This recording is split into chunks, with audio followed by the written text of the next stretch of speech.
வணக்கம். வாழ்க வளமுடன். சுக்லாம்பரதனம் விஷ்ணும் சசிவர்ணம் சதுர்புஜம் பிரசன்னவதனம் தியாயேத் சர்வ விக்னோபசாந்தயே. ஓம் கம் கணபதயே நமக. ஸ்ரீ குருப்யோ நமக.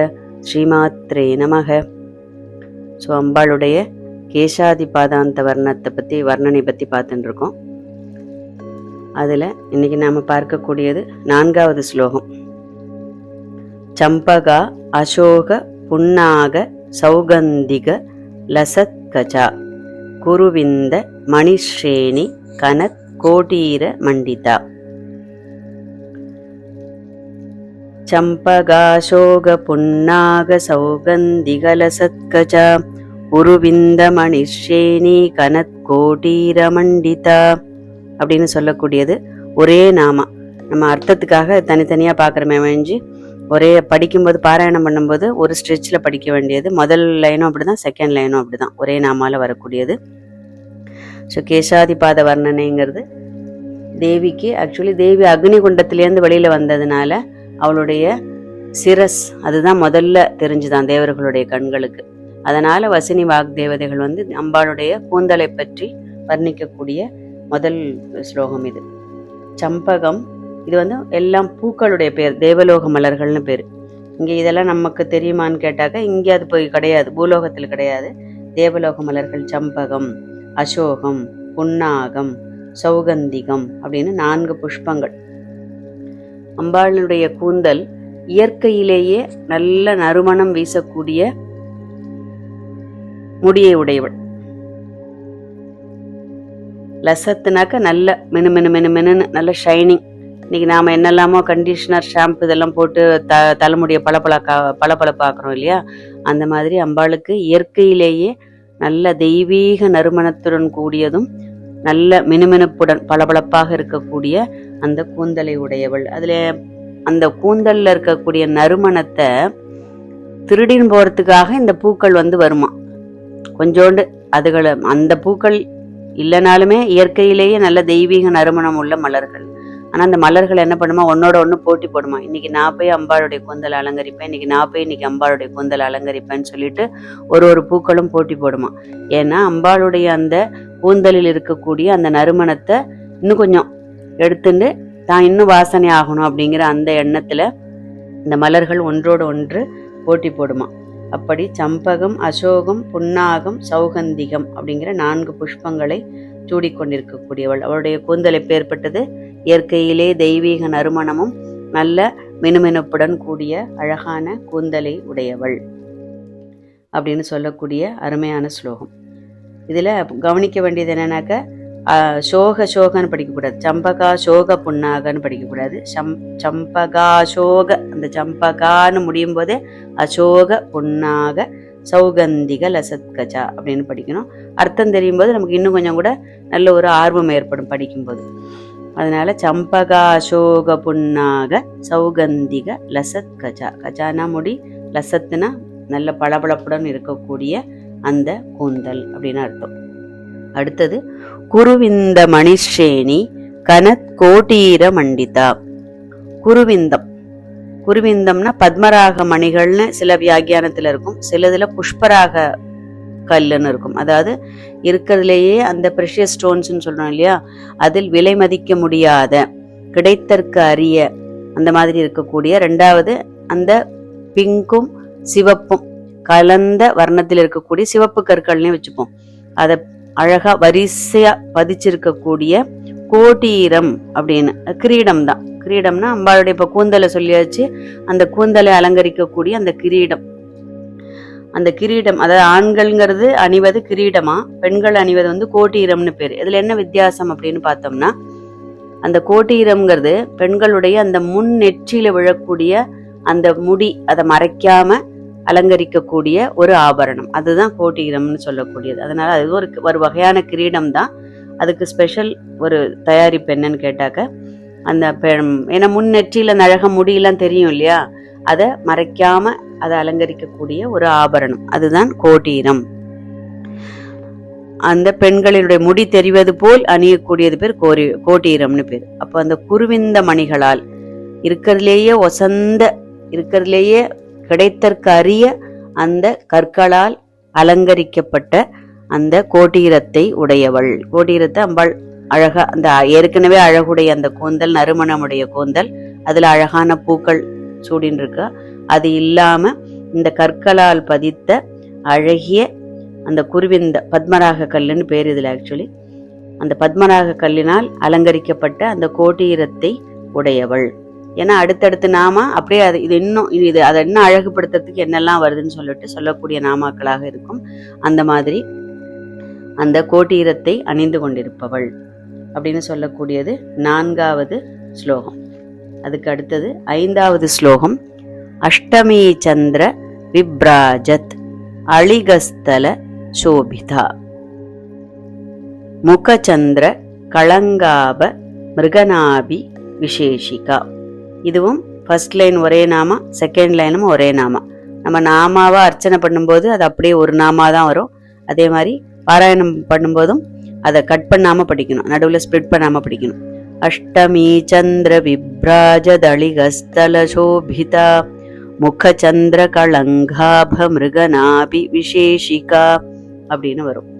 விசேஷகான்னு சிலதில் வரும், விசேஷிக்கான்னு வரும். காட்டபேதம் தான், ரெண்டும் தப்பு ஒன்றும் கிடையாது.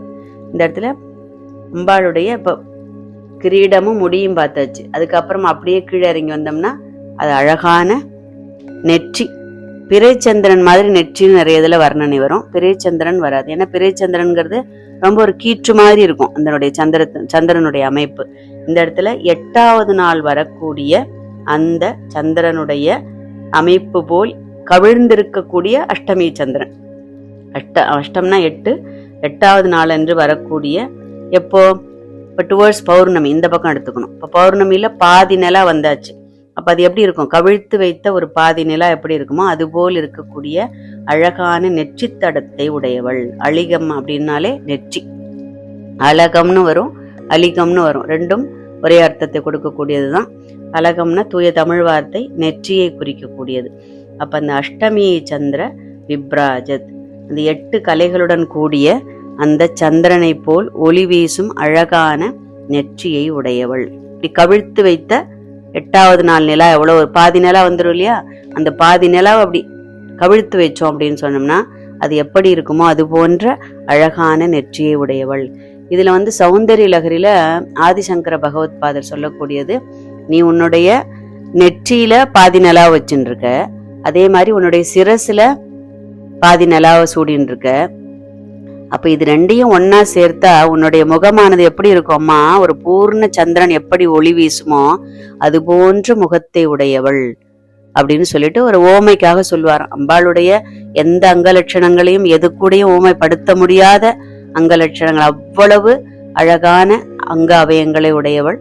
ஒரு நமக்கு புரியறதுக்காக எதையாவது ஒண்ணு கம்பேர் பண்ணிதான் ஆகணும் இல்லையா, அதுக்காக பகவத் பாதர் சொல்லக்கூடியது, இந்த கவிழ்த்து வைத்த நெற்றியில் உள்ள பாதி சந்திரனை அப்படியே நிமிர்த்து வைத்தோம்னா அப்ப உன்னுடைய சிரசுல இருக்கக்கூடிய அந்த மேல் நோக்கிய பாதி சந்திரன் இருக்கு இல்லையா, அது ரெண்டையும் ஒன்னாக சேர்த்துட்டோம்னா ஒரு முழு மதி சந்திரன் எப்படி இருக்குமோ அது போன்ற அழகான பிரகாசிக்கக்கூடிய ஒளி வீசக்கூடிய அழகான முகத்தை உடையவள் அப்படின்னு சொல்லிட்டு சொல்கிறார் சௌந்தரிய லகரியில.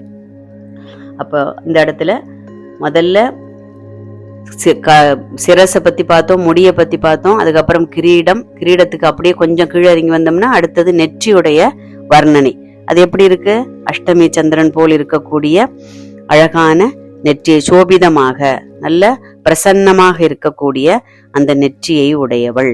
இல்ல கொஞ்சம் இந்த நமக்கு தெரியாத வார்த்தைகளுக்கு, எல்லாமே தெரியாத வார்த்தைகள் தான் இருந்தாலும் சிலதெல்லாம் கொஞ்சம் ரொம்ப பரிச்சயமே இல்லாத அந்த வார்த்தைகளுக்கு பக்கத்துலயே ஒரு கீவேர்டு மாதிரி நம்ம எழுதி வச்சுக்கணும். அளிகஸ்தல சோபிதா, அந்த மாதிரி இருக்கக்கூடிய நெற்றியை உடையவள். அந்த நெற்றியில இப்ப என்ன அடுத்தது, முக சந்திர களங்க ஆப மிருக நாபி விசேஷிகா ஆர் விசேஷகா, ரெண்டுமே ஒண்ணுதான். அது தனித்தனியா நம்ம வேர்டு பிரிச்சுக்கணும். ஒரே இதுல ஸ்ட்ரெச்சில் படிச்சாலும் முக சந்திர களங்க ஆப மிருக நாபி விசேஷிகா. ஆப முகச்சந்திர களங்காப மிருக நாபி விசேஷிகா. இப்போ அம்பாளுடைய அந்த பிறை ஃபுல்லா பார்த்தாச்சு, எப்படி இருக்கும், ஒரு முழு மதி. அப்ப இந்த இடத்துல எப்படி சந்திரனில் ஒரு பூர்ண சந்திரன், பௌர்ணமி அன்னைக்கு பார்க்கக்கூடிய அந்த பூர்ண சந்திரனில் ஒரு கருப்பா ஒரு கலங்க மாதிரி இருக்கும் இல்லையா, அந்த மாதிரி இந்த இடத்துலயும் உன்னுடைய அந்த பிரகாசமான பூர்ணமாக இருக்கக்கூடிய அந்த முகத்துல ஒரு களங்கமா உன்னுடைய அந்த திலகம், அம்பாள் நெற்றியில் வைத்திருக்கக்கூடிய அந்த திலகம், அது எப்படி அது மாதிரி இருக்கோ, அது எதனால் ஆக்கப்பட்டது? மிருக நாபி, மிருகனா மான், மானுடைய நாபியிலிருந்து பெறப்பட்ட, கஸ்தூரி மானின் நாபியிலிருந்து பெறப்பட்ட அந்த கஸ்தூரி, அதனால் உடைய அந்த திலகத்தை உடையவள். அந்த கருப்பு என்ன எப்படி இருக்கான், அந்த முழுமதியாக இருக்கக்கூடிய அந்த முகத்துல இந்த கருப்பு கலர் ஒரு கலங்க மாதிரி இருக்கோ அப்படின்னு வசினி வாக் தேவதைகள் ஒரு ஆச்சரியமா பாக்குறார்களாம். இதுல ஒரு ரகசியம் என்ன அப்படின்னு கேட்டா, மிருகநாபி அப்படின்னா கஸ்தூரிமான், அதனுடைய வயிற்றிலிருந்து தான் அந்த கஸ்தூரி பெறப்படுகின்றதாம். ஆனா பயங்கர வாசனை உடையது. இந்த கஸ்தூரிமானுக்கு அந்த வாசனை வருமா, ஆனா அந்த வாசனை எங்கடா வருதுன்னு சொல்லிட்டு காடு பூரா ஓடி ஓடி ஓடி ஓடி போய் பாக்குமா, எங்க வருது இந்த வாசனை, எங்க வருது இந்த வாசனை.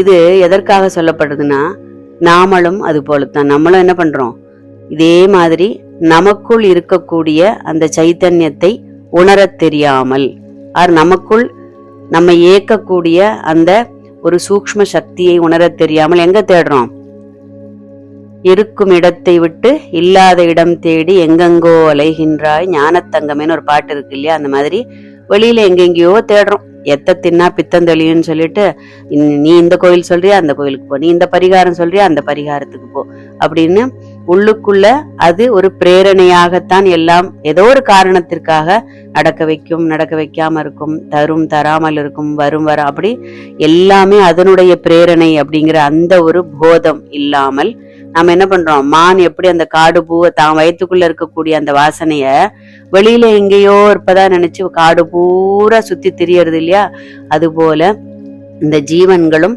உள்ளிருக்கக்கூடிய அந்த பிரம்மத்தை அறியாமல் என்ன பண்றது, வெளியில எங்கெங்கயோ தேடுறோம்.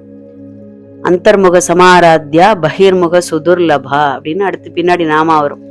உள்ளுக்குள் எவ்வளவுக்கு எவ்வளவு ஆராதனை பண்ணி அவளை அறிய முற்படுகின்றோமோ, தெரிந்து கொள்ள முயற்சிக்கின்றோமோ, அவ்வளவுக்கு எவ்வளவு எளிதில் வசப்படுவாள். வெளியில எவ்வளவு தேடினாலும் அதுக்காக வெளியில தேடாம இருக்க முடியுமா, பூஜைகள் காரியங்கள் பண்ணாம இருக்க முடியுமானா அதெல்லாம் கண்டிப்பா பண்ணணும். ஆனாலும் உள்ளுக்குள் இருப்பதை உணர்வதற்கு முயற்சிக்க வேண்டும். அதுதான் மிருக நாபி விசேஷிகா. அப்போ அந்த சந்திர மண்டலத்தின் நடுவே அதுக்கு அழகு தர்றதுன்னு சொல்லலாம், அதற்கு அது களங்கமாக இருக்கக்கூடியதுன்னு சொல்லலாம். அந்த மாதிரி இருக்கக்கூடிய அந்த கஸ்தூரி திலகத்தை இவளும் நெற்றியில் அணிந்து கொண்டிருப்பதால் அந்த தேவியின் நெற்றியில் உள்ள அந்த கஸ்தூரி பொட்டு சந்திரனிடத்தில் களங்கம் உள்ளது போல தேவியினுடைய ஏற்கனவே நல்ல சக்கச்சவேல்னு இருக்கக்கூடிய செம்மையான மேனி, அதுல அழகான நெற்றின்னு பார்த்துட்டோம். அதுல இந்த கஸ்தூரி அழகு தருவதாக அமைகிறதுன்னு பார்க்கலாம். இல்லாட்டா அதுல களங்கமாக இருக்குமோ அப்படின்னு வசினி வாக் தேவதைகள் ஒரு சும்மா ஒரு கேள்வியா நம்ம கிட்ட வைக்கிற மாதிரி, முகச்சந்திர களங்காப மிருகநாபி விசேஷிகா அப்படின்னு சொல்லக்கூடிய அற்புதமான நாமா. இதுல ரகசியம்தான் நமக்கு ரொம்ப முக்கியம். தேவியினுடைய இந்த வர்ணனை படிக்கும்போது அப்படியே கண் முன்னாடி தேவியினுடைய சுரூபத்தை கொண்டு வரணும். அதுதான் நம்முடைய முக்கியமா நம்ம செய்ய வேண்டியது. ஏன்னா லலிதா சகஸ்ரநாமம் ஒவ்வொரு முறை சொல்லும் போதும் தேவி என்ன பண்றா, நம்ம முன்னாடி பிரத்யட்சமாறாளாம். அதனால அவளை அப்படியே பார்த்து ரசிக்கணும். இதை கண்டினியூ பண்றதுக்கு முன்னாடி இந்த சேனலை சப்ஸ்கிரைப் பண்ணாதவர்கள் சப்ஸ்கிரைப் பண்ணணும், பெல் பட்டன் அமைக்கிட்டு சப்ஸ்கிரைப் பண்ணிட்டு லைக் பண்ணி ஷேர் பண்ணணும். இது மற்ற எல்லாருக்கும் இந்த பயன் போய் சேர வேண்டும்ங்கிற ஒரே நோக்கம் மட்டும்தான். ப்ளீஸ்.